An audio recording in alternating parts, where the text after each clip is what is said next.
La curación del mal humano, por el psiquiatra Scott Peck.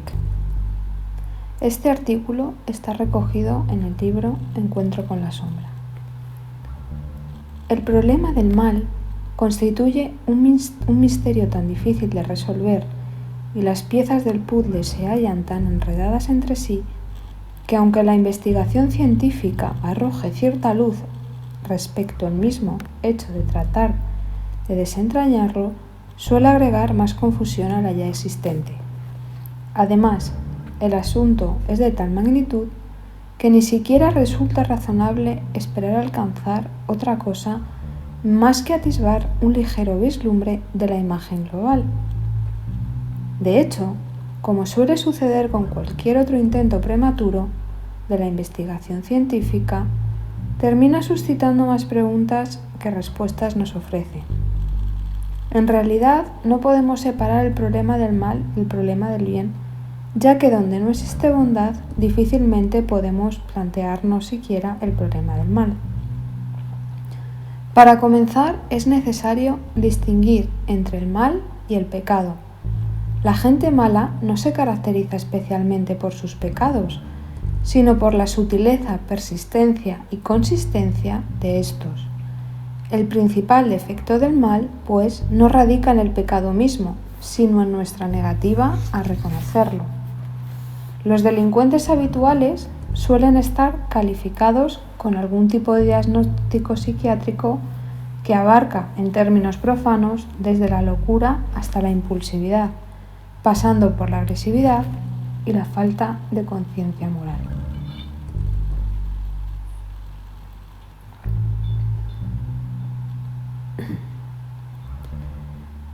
Podríamos decir que el hecho de pecar consiste en no dar en el blanco. El pecado no es ni más ni menos que un fracaso en el intento de ser intachables de continuo.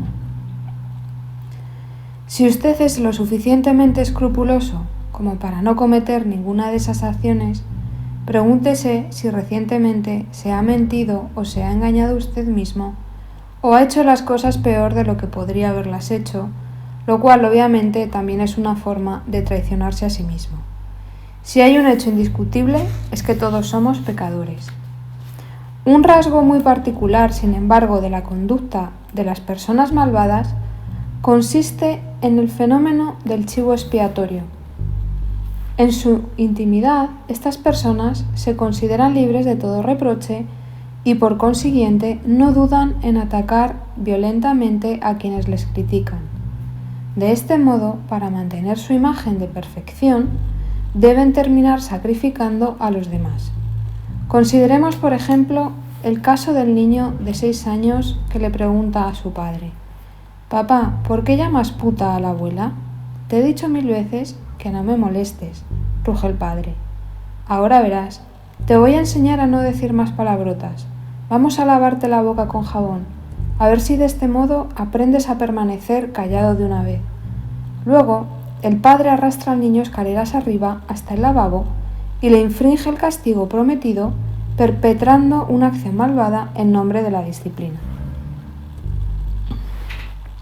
Este fenómeno del chivo expiatorio opera a través de un mecanismo que los psiquiatras denominan proyección.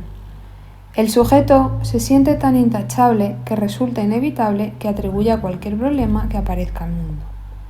Al negar su propia maldad, esas personas deben proyectarla sobre el mundo y percibir que los malos son los demás.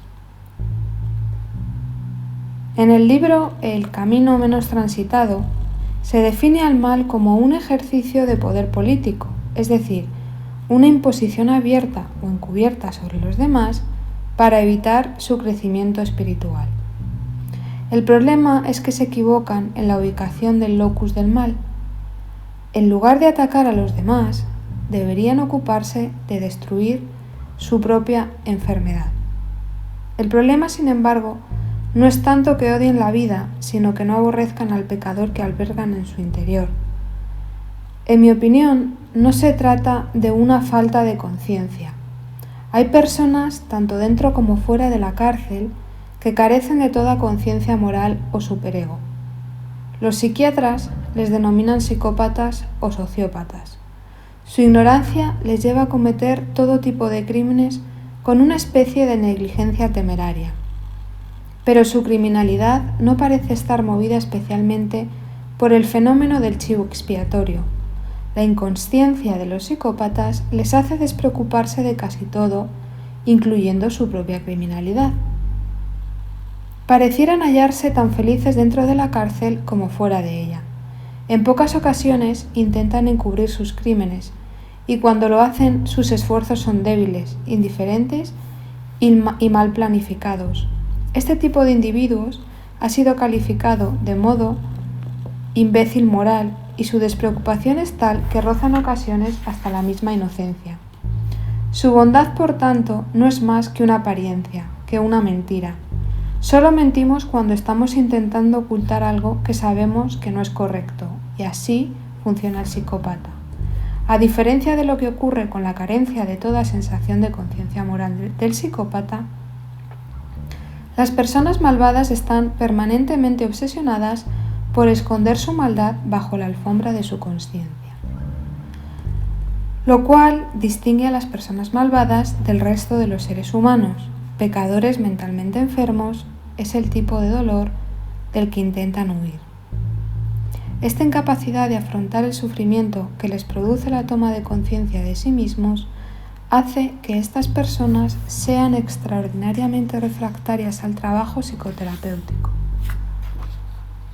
El mal odia la luz de la bondad que les pone en evidencia, la luz del escrutinio que les deja en entredicho, la luz de la verdad que les hace caer en cuenta de su propia ilusión.